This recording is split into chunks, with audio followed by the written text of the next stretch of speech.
Hello there, and welcome back to our study of the book of Revelation. We are in chapter 14 now as we move through, and we're 2/3 of the way into this book now. So it's really getting good. Remember where we left off last time, and that was with the two beasts coming out of the one out of the sea and one out of the earth to attack the people of God and to bring destruction and pain onto them. And in chapter 14, we see a theme, and the theme is that we're not alone. Because in the midst of this battle scene, in the midst of this pain, we look up and we see something. Let's begin reading. Then I looked, and behold, on Mount Zion stood the Lamb, and with him 144,000 who had his name and his Father's name written on their foreheads. And I heard a voice from heaven like the roar of many waters, like the sound of loud thunder. The voice I heard was like the sound of harpists playing their harps. And they were singing a new song before the throne and before the four living creatures and before the elders. So here's the Lamb. What a strange thing to see in a battle scene, but yet that's what we see. And this isn't the cavalry riding over the hill to save the day. Okay, this is Jesus. And he's on Mount Zion. Where is Mount Zion? A lot of people have speculated. Well, Jerusalem, or it's a city of some sort or something like that, or an actual mountain.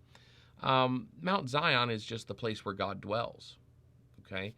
In Scripture, we see Mount Zion referenced. It is just where God is. And look who's there with him. On Mount Zion stands the Lamb, and with him what? 144,000 who have his name. Now, the 144,000, obviously, again, numbers are not literal in Revelation. Okay? What are we talking about? Remember, the number 12 is the number of religion in Semitic culture. That's why we have 12 tribes. You have the 12 elders, you have 12 apostles, etc. And so 144 is 12 times 12. So we have a repetition and an emphasis of the faithful. And then by a factor of 10, meaning it's a lot. Okay, so the fullness of the faithful. All of God's people are there. Now that's strange because right now we are here, right? Well, we are here and we are there at the same time. That's a hard concept to really understand. That's a hard thing to grasp. That's a challenging idea. But if you look at, say, Hebrews chapter 12, around verse 22, the author says, we are already gathered. We are already gathered with him. Now, how is that? Well, there's some things that our brain can't understand. We're there, but we're here. But we're there already. There's multiple realities happening at the same time here, okay? So, yes, we're being gathered, but we've been gathered. This kind of thing happens when we take communion. John Mark Hicks is an outstanding writer and scholar, and he writes about the idea of communion. When we partake of communion, that we are actually communing with not only just one another who are there, but also with all those, the faithful who have gone before us. We are united with them in that action. I like that. I think that's a very beautiful idea. But the 144,000 is not a literal 144,000. The Jehovah's Witness faith believes that this is literal. When that denomination, when that faith tradition first emerged, and it did so from a couple of gentlemen who were not particularly good scholars, and they got a few things wrong. And so what they taught was that only 144,000 would be saved. As the Jehovah's Witness Church grew to exceed 144,000, they needed a new doctrine, because it'd be tough to get people to join a church if it's already full. So now what they teach is that 144,000 will go to heaven. That's the VIP section, and the rest will be here on earth, on a restored earth, to live in a paradise here on earth. That's not correct. Okay, they've made a mistake there, and I'm not trying to be rude, but they're wrong. That's not what this means. It means the fullness of all the faithful will be gathered with Jesus where God dwells. Mount Zion, the Lamb, the 144,000. We're going to be with God, and in some ways the faithful already are with God. Present tense, past tense, and future tense all happen together here. And then he hears this voice from heaven, and it's like the roar of many waters, like the sound of thunder, like the sound of harpists playing. We don't think of harps as being loud, But indeed, that's how John described it. Something about what he's seeing and hearing is beyond description. It's like the water, it's like the thunder. Those would have been typical ways that Jewish writers expressed noise, loud noise, because they didn't have cars and airplanes and trains to express loud noise. So it's water, and it is thunder, and it's the harps playing. It's just a cacophony of sound. It's ringing out. And they were singing a new song before the throne and before the four living creatures and before the elders. What is this new song that we're going to read about? Well, we'll read later. It's a good news. It's the gospel. They're singing a new song before the throne and the four living creatures, before the elders. No one could learn that song except the 144,000 who had been redeemed from earth. It is these who have not defiled themselves with women, for they're virgins. It is these who follow the Lamb wherever he goes. These have been redeemed from mankind as firstfruits for God and the Lamb, and in their mouths no lie was found, for they are blameless. And I want to go back there a little bit. So the 144,000, the fullness of the faithful, saved by God, standing with Christ in the dwelling place of God. They sing this song, a song of joy, a song of good news, and these are identified as those who have not defiled themselves sexually. They are celibate. There is, in the history of Christianity, some deification of virginity that has gone on because of verses like this, that we have made that a very holy kind of thing. And it's a wonderful thing. It's a wonderful thing to be faithful to one partner, to have the one partner. And let's be honest, God made sex. Okay, He made us to do that, and we do, and that's good. That's okay. What is being talked about here again is a reference to the time and the culture and the place that this. Remember, we're talking about these beasts, right? So Rome, the beast of the sea, and the religion that supported it, the beast of the earth, they supported, encouraged, and engaged in rituals and acts of just debaucherous sexual immorality. Many of the religions worshiping other gods and goddesses involved a lot of sex. And so this is not simply a celebration of virginity or celibacy or saying that only those who are celibate will go to heaven. It is a reference to the sexual immorality that was a part of the religious landscape that the faithful would not partake in. We're not going to have anything to do with these beasts and what they're promoting. That's all it is. It is these who follow the Lamb wherever he goes. These have been redeemed from mankind as firstfruits and the Lamb, and in their mouth no lie was found, for they are blameless. All right, now we're going to see some angels. We're going to have 3 angels, and they're each going to have a message. And it's going to be a bit of a challenge here because we're going to see some really destructive, troubling things. We're going to be told that it's good news. So let's see.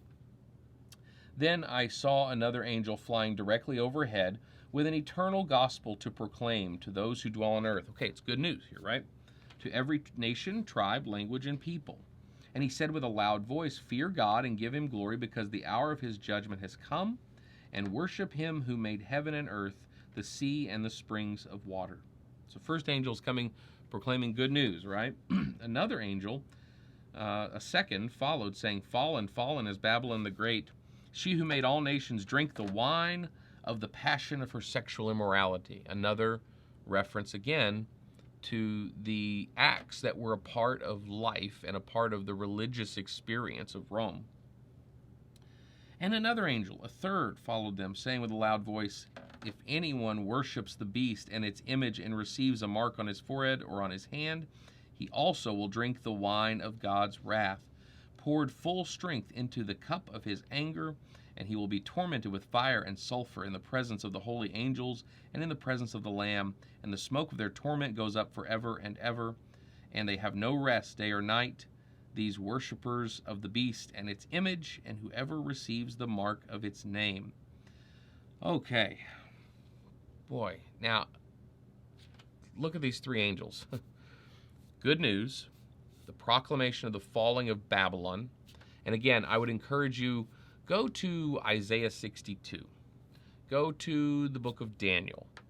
Go to Ezekiel in some cases. You will see a lot of this imagery that is being used because it's familiar imagery to the audience, so the author is using it. Also, Psalm 2. Psalm 2, John really likes and alludes to it quite a bit and even quotes it, the idea that all these nations are rising up against God, but God is going to put them down. Okay? That's what we see here in the last few chapters, these beasts, these dragons, these things that are trying to destroy God's people, trying to cause harm to God's people, sowing evil in the world. Well, God's going to shut that down. God's going to bring that to an end. It might take a little while, and we have to be patient. But notice this. Here we have an angel bringing the gospel, the good news, one proclaiming the falling of the empire of Rome, and the next describing the punishment. It looks as though we have a scene where God is sitting, along with the angels approving, the torment and torture of the bad guys. And we're just watching them burn in sulfur.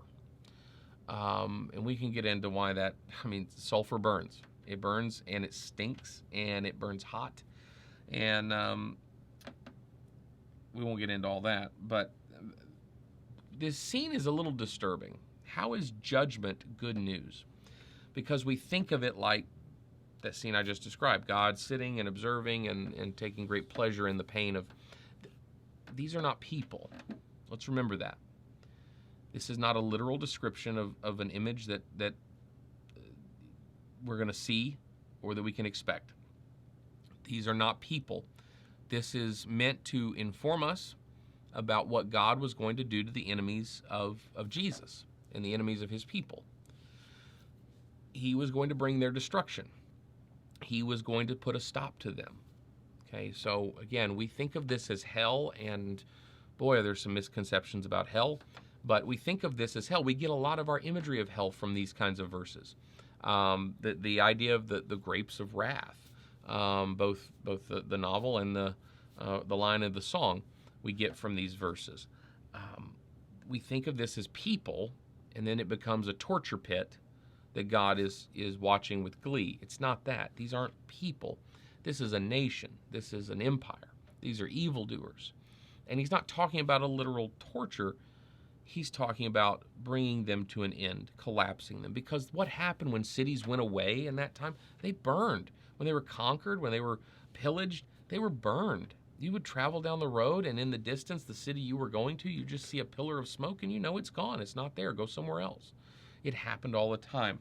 So this idea that they would be left in ruins, that they would be left in ashes, very, very recognizable and very relevant. Verse 12, here is a call for the endurance of the saints, for those who keep the commandments of God and their faith in Jesus. And I heard a voice from heaven saying, write this, blessed are the dead who die in the Lord from now on. Blessed indeed, says the Spirit, that they may rest from their labors, for their deeds follow them.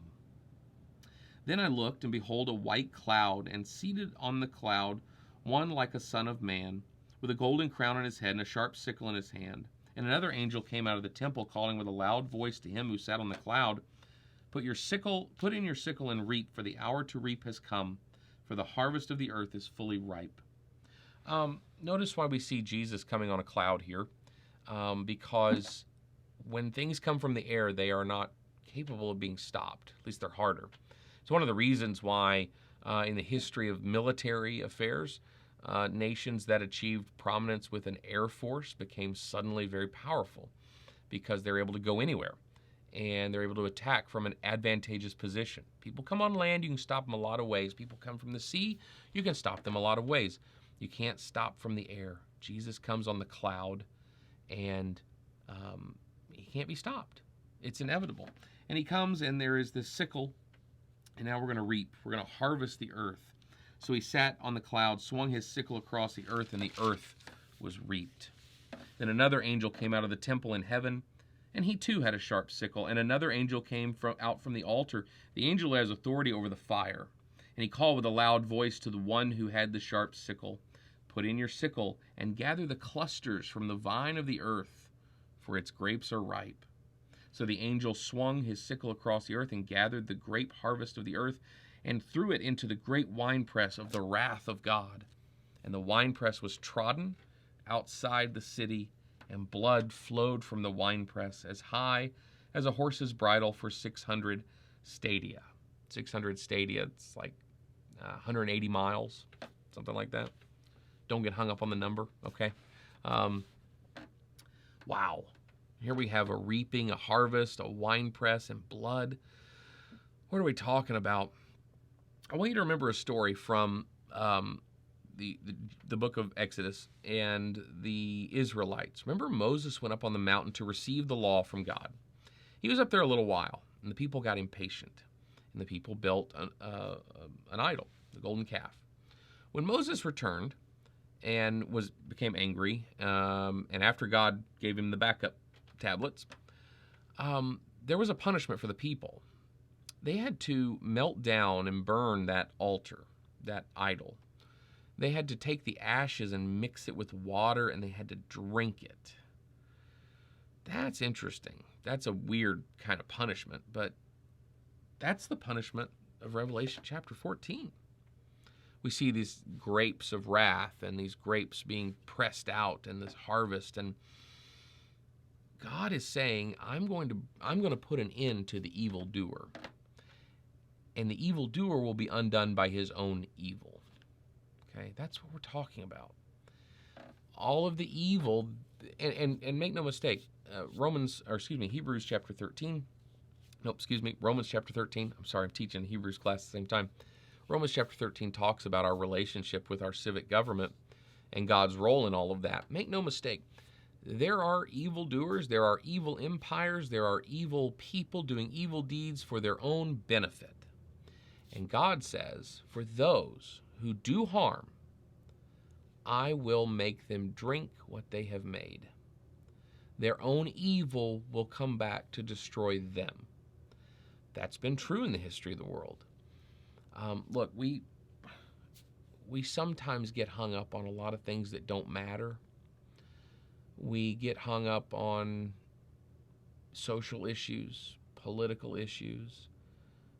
We find ourselves distracted. What matters is Jesus. What matters is a promise. What matters is the good news that the evil will be undone. The evil will be destroyed, whether it's a government force or whether it's whatever. Evil will be undone, and it will be undone by its own evil. That's what chapter 14 says. And they will drink what they made. They will drink what they made, just like the Israelites did when they built that golden calf, and just like the evildoers will do. And don't worry about the hyperbole.